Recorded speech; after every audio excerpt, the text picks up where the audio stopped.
Farda gurraacha lagarra kaachisanii qoricha naaf hawwite si nyaachisanii qoricha naaf hawwite sanoo dhagahee meesittaa tolu shaggee biyyaa si bahee. Yooyyaa ashaba harka fuune akkam jirtu hordoftoota maatii chaanaalee naata walloo viidiyoo akkaan jaaladhu tokko isinii qabadhee itti dhufeen jira. Viidiyoo kana immoo akka itti bohaartan akka itti gammaddan itti bashannantan abdii qaba. Annaata wallooti warroonni jalqaba irratti chaanaalii kanaaf haaraa taatan subscribe godhuudhaan maatii kiyyatti dabalamaa isiniin jedha. Akkuma duraan san like share comment godhuudhaan nu jajjabeessaa. Viidiyoo waliin mee turtii gaarii ዳዊት መኮንን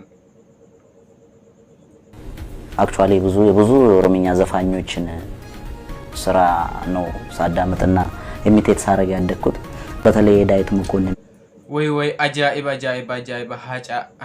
ሃጫሉ ሁንዴሳ አናኛቱ ከን ዱጋ ከን ከደባ ኢላ አማዳ ጀቹ ዱጋ ከን ከሀቂ ከን ከን ሂምበን ጀቹ አጃኢብ ወላሂ ዱጋ ረቢን ሀቃ ከን ከሀባሱ ጀኔ ዶይ ቆነሻላ ሀቃ ሳላሜ ረቢን ሀባሱ tuun humamtii dooti ni du'a ma jechuudha. Laakiin immoo haqi saadhaa akkatti dhabamuu kanatu nama gaddisiisa baay'ee takka jechuudha. An dhugaa akka kiyyatti akka nama tokkotti Haacaaluu Hundeessaadha jechuudha. Akka waan namni kiyya jechuudha. Namni kiyya akkaan firrinatti aanu tokko narraa wareegameeti jechuudha. Akka sanittan ilaala jechuudha. Dhugaa rabbiin haqa saadhaa kana haa baasu. Oromoo rabbiin haqa saadhaa kana haa baasu dhugaa. Haqi saadhaa du'ee akka kanatti dhabamuun baay'ee takka kan nama ajaa'ibu kan nama gaddisiisu jechuudha. Gadda guddaadha jechuudha. Egaa kanarratti Haacaaluun jechuudha tapha keessa interview godhe jechuudha. Interview gaafa duraanii godhe jechuudha. Suuraa kana akkuma agartan gaafa zabana asaanuu kana osoo hin taane duraanii jechuudha godhe. Achirratti tapha keessaa mee jaalattu tapha mee nu zafaruu dandeessu akkas jedhanii gaafatan afaan Amaarifaatiin interview godhu jira. ዳዊት መኮንን jedhe jechuudha. ዳዊት መኮንን akkuma kunoo argaa jirtan viidiyoo kana jechuudha. Tapha ዳዊት መኮንን taphate jechuudha. Inni achirratti tapha ዳዊት መኮንንን siif jedhe jedhanii tapha ዳዊት መኮንን san jedhe jechuudha. Anillee ዳዊት መኮንን jechuudha tapha saadhaa kana keessa baay'ee takkan dinqisiifadha. Baay'ee takkan tapha tana jaaladha jechuudha. Dhugaa jechuudha. Baay'ee akkan dasne jedhe akka malee farda gurraacha lagarra kaachisanii qoricha naaf hawwite si nyaachisanii qoricha naaf hawwite sanoo dhagahee meesattaa tolu shaggee biyyaa si bahee. Haacaaluu Hundeessaa waliin mee turtii gaarii. የኔ ፌቨሪት ሶን ፈርዳ ጉራቻ ለገራ ካቺሰኒ ቆሪቻ ናፍ hawwite si nyaachisanii Wayhaacee yaa haacee rabbiin dhugaa kan kee haa baasu. Wayhaacee kun baddee waa'ee kun baddee hin badde dhugaa. Qoricha naaf hawwee. qoricha naaf hawwite sanoo dhagahee. Qoricha naaf hawwite sanoo dhagahee. Meesittaa tolu shaggee biyyaa si bahee. Hundinuu jechuudha tapha kana yoo hiikkattan. Yoo jechuudha mataa keessanii akka mataa keessanitti jechuudha tapha kana jechuudha hiikkatan jechuudha hiika itti godhatan jechuudha tapha hiika guddaa qabudha jechuudha hiika guddaa of keessa qabu waan guddaa of keessatti qabatuu danda'udha jechuudha waan guddaa jechuudha lama sadii tanarraa jechuudha waan guddaa tilmaamuu dandeenyudha jechuudha waan hedduu yaada hedduu itti kennuu dandeenyudha jechuudha. Haacaaluu asiteetti immoo isa Daawit Mokonnin jechuudha kun asiteetti isa ዳዊት መኮንን egaa tapha amma inni baase kana jechuudha akkana tola akkana jaalata jechuudha amma inni baasne garuu laakiin immoo duraan baasee turee jira jechuudha.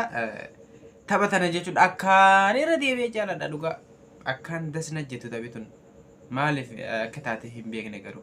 Haacaaluu mee haa jedhu mee Haacaaluutti deebisna isa saadhaa immoo booda dhaggeeffannaa.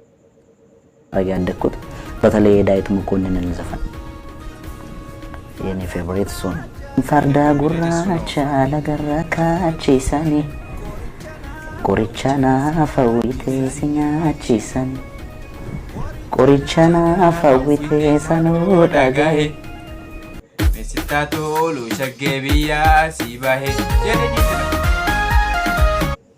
Haacee asirratti jechuudha. Haacee rabbiin haqa saadhaa haa baasu mee yaabu. Jaartiin isaatiillee haqa saadhaa barbaacha akkatti jooraa jirti halkanii guyyaa jechuudha. Jooraati jirti Oromoo isa bichaa osoo hin taane Oromoo guutuudha jechuudha kan haqa isaadhaa kana barbaadu jiru akkasuma immoo irratti hojjetaatee jiran jechuudha. Oromoo rabbiin mee haqa isaadhaa kana haa baasuti. Rabbiin haqa isaadhaa kana haa baasu. Egaa asirratti jechuudha tapha kana akkan dasnaan jedheetiilleen isiniifilleen reaaktii godhaa jira. Kanaaf mee laayikii godha, laayikiin hin raafatina.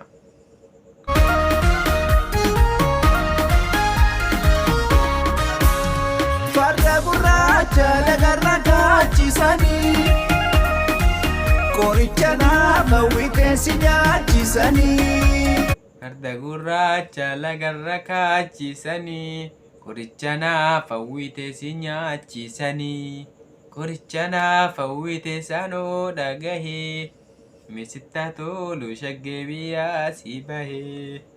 Daawwitii Mokonnon tapha akkaan das jettu taphatun. Qoricha naaf wixeessi anoo dhagahee misittaa tolu shaggee biyyaa si bahee. Farda gurraacha lagarra gaachisanii qoricha naaf wixeessi nyaachisanii. Waa tapha akkaan namatti tolu, tapha akkaan bareedaa. Daawwitii Mokonnon kun asititti irratti hojjetee jira jechuudha. Viidiyoo gara TikTok isaatiin irratti dalage jechuudha. Viidiyoo kana kun akkasuma boorsaa diratee boorsaa harka qabatee sittaa tolu shaggee biyyaa si bahee jedhuun jira jechuudha. Egaa taphichi tapha akkaan dasnaan jettu akka kiyyatti jechuudha. Yoo hiikaa itti kennan jechuudha, hiikaa guddaa qabdu jechuudha. Taphi tun hiika hedduu hiika guddaadha qabdi jechuudha. Tapha kana jechuudha yoo kan hiikaa itti kennante jechuudha, hiika guddaa qabdi jechuudha. Haace asirratti haace manna gaddisiise immoo dhugaa. Meena dhiisa. Anaa nyaatu haace ስራ ነው ሳዳምጥና ኢሚቴት ሳረግ ያደግኩት። አክቹአሊ ብዙ ኦሮምኛ ዘፋኞችን ስራ ነው ሳዳምጥና ኢሚቴት ሳረግ ያደግኩት። በተለይ ዳዊት መኮንን dhaggeeffadhaa jedha jechuudha. Garuu Oromiyaa zafanii Oromoota hedduu osoo jiraatanii jechuudha. Batalii isaan dhaggeeffadhaa jedha Daawitii Mokonnon kana jechuudha. Haacaaluun illeen sirba tana jechuudha. Baay'ee takka ajaa'ibsiifatee baay'ee takka jechuudha. Inni illeen zafanuu barbaade jechuudha. Taphate jechuudha. Yeroo san irraa akkasinitti bakka intarvii godhaa jiru kanatti jechuudha. Tapha tana mee jedhi jedhaniini jedhe jechuudha. Yeroo inni jedhe immoo kan isaatillee biratti isiniif fide jechuudha. ዘፈን Sirba Daawit Mokonnon. የኔ ፌቨሪት እሱ ነው። ፈርዳ ጉራቻ ለገራ ካቺሰን Yaa haacee anaa nyaatu. Farda gurraacha lagarra kaachisanii qoricha naaf wixeessi nyaachisanii. Hiika guddaa qabdi bartoonni. Yoo nuti hiika itti kennan jechuudha, hiika guddaa qabdi jechuudha. Hiika hin dhumnedha. Qoricha naaf hawwite san si nyaachisan. Waan ati lafa naa keessa san, waan ati qarbite san, waan ati holqa keessa na jala qarbite san akkaan irra jedhuuf, akkaan irra jedhee baduuf, akkaan barbaduuf, akkaan biyyaa ba'uuf waan hin taane kanarratti dalagaatii turte san. Waan hin taane san kanarratti dalagaa turte kan hin ani qofa siin qabne. Qoricha naaf hawwite san si nyaachisanii. Waan naa hawwite san argattee miti. Hiika kana jechuudha. Ani hiika isaadha osoo ittiin kenna osoo hin taane waan yaada kee keessa jiru kan isin himu jiru jechuudha. Kanaafuu jechuudha namni hundinuu jechuudha hiika kana jechuudha akka hiika itti hiikkatuu danda'a jechuudha. Qoricha naaf hawwite san si nyaachisanii. Qoricha naaf hawwite sanoo dhagahee mee sittaa tolu shaggee biyyaa sii bahee. Kan kanaa gadi kan kana olii maaltu jira dhugaa. Namni akkana namaan jedhe jechuudha. Jechi tun akkaan na ajaa'ibdeeti jirti jechuudha. Akkaan dinqisiifadha Daawit Mokonnon illee jechuudha. Akkaan dinqisiifadha. Mee sittaa tolu shaggee biyyaa sii bahee. Yeroo jedhu kana jechuudha boorsaa isaadhaa qabatee kunoo hin agartanii. Boorsaa isaadhaa qabatee jechuudha. Boorsaa isaadhaa qabatee akkatti deema jechuudha. Boorsaa isaa qabateeti mee sittaa tolu shaggee biyyaa sii bahee jedhan jechuudha. Kun akkuma agartan boorsaa qabateeti mee sittaa tolu jedhaan jechuudha. Biyyaa sii bahee mee sittaa tolu dachii sitti haa bal'atu kan jedhuun jira jechuudha. Mee Hacaaluu dhaggeeffannee viidiyoo tana xumurraa. My favorite song. Farda gurraacha lagarra kaachisanii qoricha naaf hawwitee si nyaachisanii qoricha naaf hawwitee sanuu dhaga'e. Firii Hacaaluu Hundeessaa dhugaa rabbii mee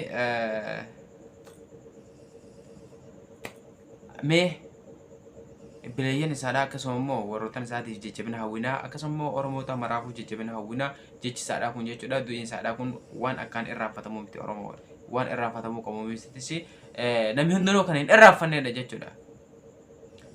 Rabbiin haqa kan kee haa baasu. Qoricha naaf hawwitee si nyaachisanii qoricha naaf hawwitee sanuu dhaga'e. Meeshaa tolu shaggee biyyaa si ba'ee. Oromoo viidiyoo kana waan na waliin turtaniif haga viidiyoo dhuma kanaadhaa waan na dhaggeeffattaniif annaata wallooti warroonni chaanaala kanaaf irra deebin haaraa taata subscribe godhaa isinin jedhaa. Waan na dhaggeeffatanii waan na waliin turtaniif nagaan jiraadhaa galatooma onnee irraa isin jaaladhaa nagaan naaf jiraadhaa. Bye bye Oromoo ko. Qoricha naaf hawwitee